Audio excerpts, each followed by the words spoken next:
Welcome back, friends, to day 13 of our summer review. You're going to want to make sure that you start off this morning with our morning review language arts sheet. Look for days 25 and 26, or numbers 25 and 26, I should say. And let's get started. Remember, you can always pause this video to catch up. If something doesn't quite make sense and you need to hear it for a second or third time, you can rewind and watch the video as many times as you need. I always encourage you to try to work through the review by yourself, but if there are some things that you're just not quite sure of, you're always welcome to follow along with me as well. All right, let's get started. Make sure your name's at the top of the page, and let's take a look at the first one. It says, read the sentence and underline the nouns and circle the verbs. Remember, a noun is a person, place, or thing. A proper noun is going to have a capital letter. So a noun that would be special enough to get a capital letter. An action or verb is an action.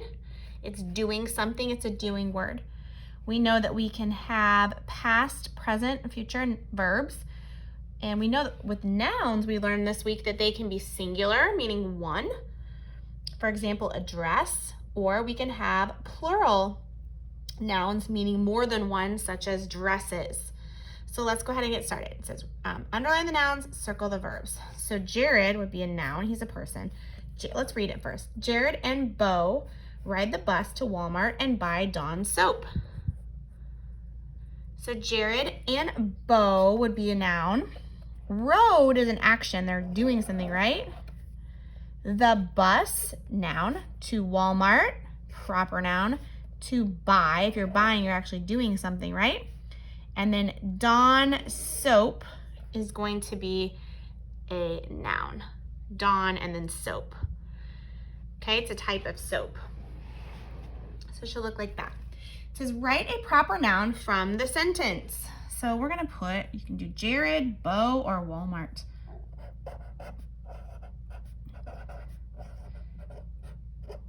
Best handwriting.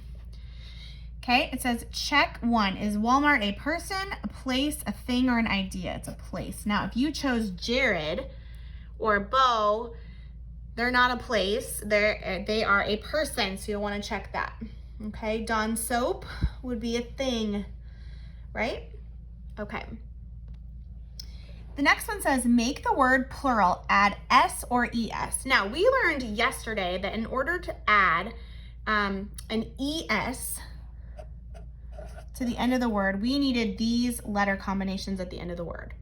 SS, CH, SH, or X. Now, notice bus, when we study this word, it does not have any of these patterns. And again, this is going to be kind of an exception to the rule. So we have bus, and we wouldn't put bus with an S, right? Like, let's just take a look at that. Bus with another S, and that's not buses. Okay, bus, ES says es, buses. So we're gonna add an ES. Sometimes we know when we're writing, it just doesn't quite look right. Okay, so let's go back up here. It says write a verb from the sentence. So a verb could be rode or buy. Okay, I'm gonna choose buy.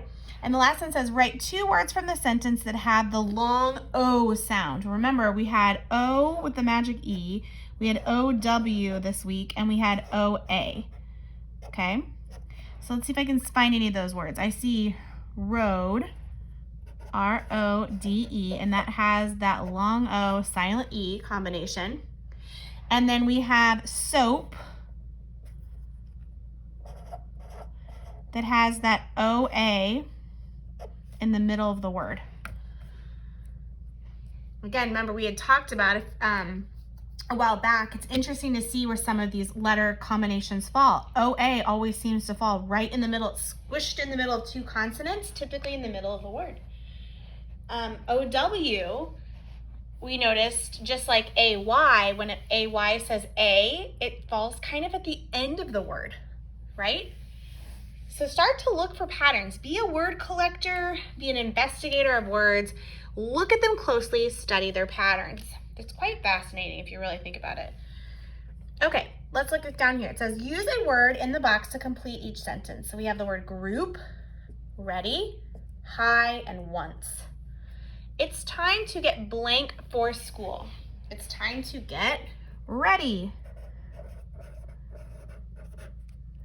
And I love to cross it off because it helps me stay organized with my thinking. This is usually something that always comes in handy when we're taking a test. It's called process of elimination. Sometimes it's whatever's last is what's gonna go there. So the airplane is blank in the sky. The airplane is high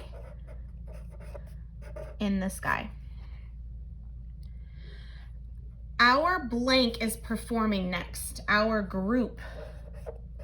Hopefully we can have some more Readers Theater take place, even if that means, I would love to do a virtual Readers Theater if we could do that. How great would that be to perform that for another class virtually?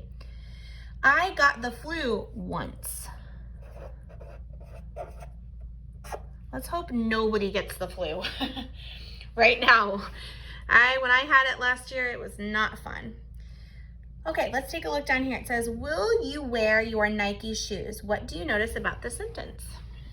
Well, naturally I notice the capital letter at the beginning and the question mark or the punctuation mark at the end. It's asking me a question, so we're gonna use the question mark, okay?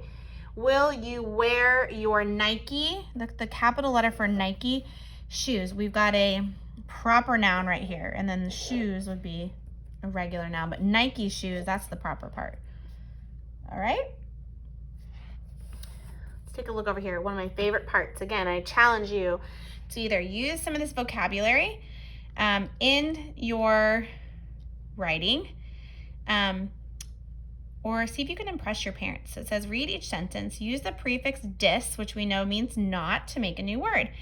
The example said, he said we should play tag, but I did not agree. So it says, he said we should play tag, but I did disagree.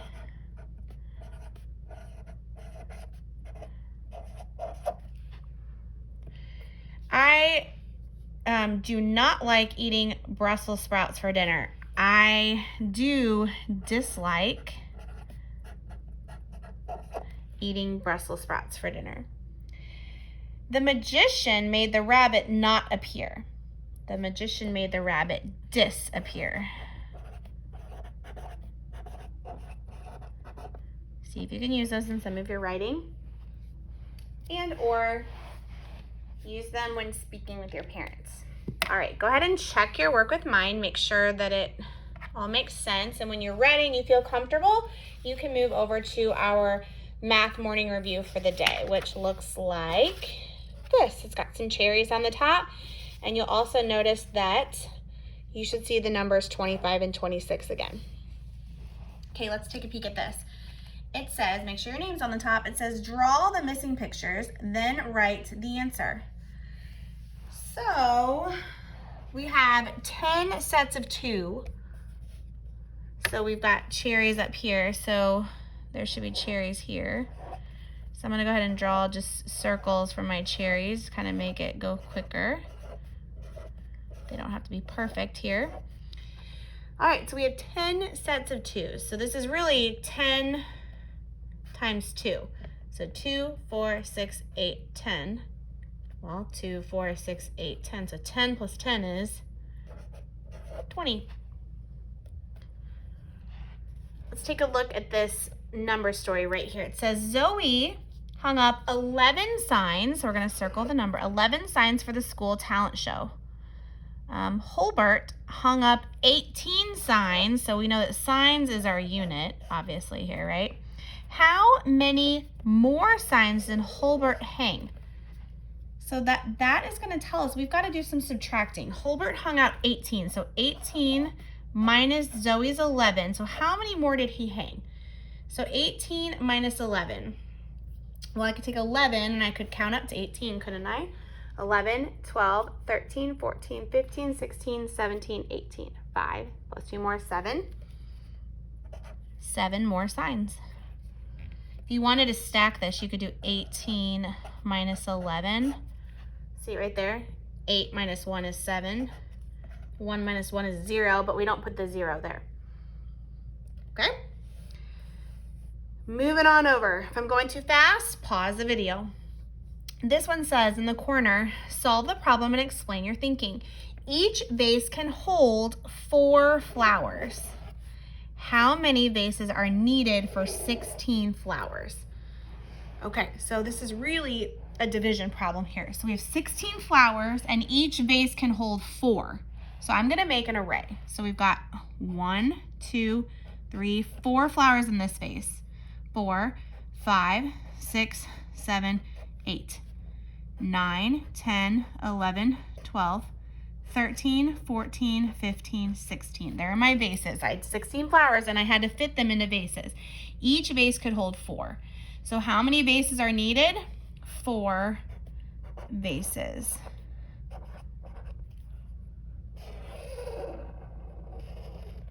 Four vases. This is a vase, this is a vase, this one, and this one. All right, circle the shapes that show thirds. Notice how I underline a lot of the things that the directions are asking me. This helps me remember what I'm doing in my thinking and my problem solving. So circle the shapes that show thirds. Remember, they have to be equal. This circle is split into 3. There's thirds, but are they equal? No, look at the shape of this one. This one and this one are the same, the top and the bottom, but they're not the same as the middle. So this one cannot be a third. Now this one has equal shapes. This one has equal. This one does. If you were to take this diamond and put it on top, this one's equal. This is equal. This one is not. And this one's equal. So all of them are equal but 2. Alrighty. Moving over here to the bottom. We're looking at this triangle. It says use the shape to answer the questions. What is the whole? The whole is the area of the triangle, whole triangle. What is the shape of the whole?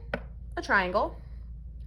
What is the shape of a part? So look at the parts of this whole. Here's a part and here's a part in here. The shape is another triangle. See the triangles inside the big triangle? It says how many parts fit in the whole? Well, we have 1, 2, 3. Shade a third. So we shade a third. We have to shade 1/3 of it. Okay, and it says, how many parts are shaded? 1 out of 3 parts are shaded. Don't you just love fractions? It says, why does a shape not show thirds of a circle? Oh my goodness, we just talked about this up here, right? Because the middle piece is not, the parts are not equal. The middle piece is not the same as the 2 outer ones. So we could say, why does a shape not show thirds in a circle? This circle does not have equal parts.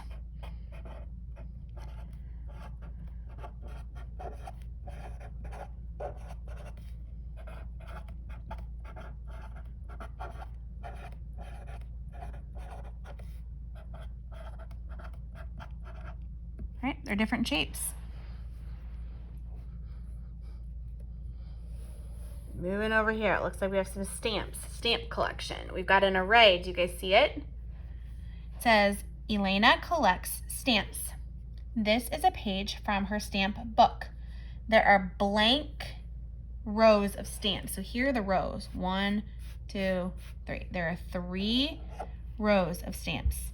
There are blank stamps in each row. 1, 2, 3, 4, 5. This is a 3 times 5. So there are blank stamps in all. 5, 10, 15. 3 5s is 15, or 3 times 5 equals 15. If I were to flip-flop this around and say 5 times 3 is 15, okay, it's still the same. Very good. Double check your work with mine. And we really stayed under 20 minutes today for this. So go ahead and check, and then you can stop this video and move on to our everyday math review for today, which is day 13. Great job.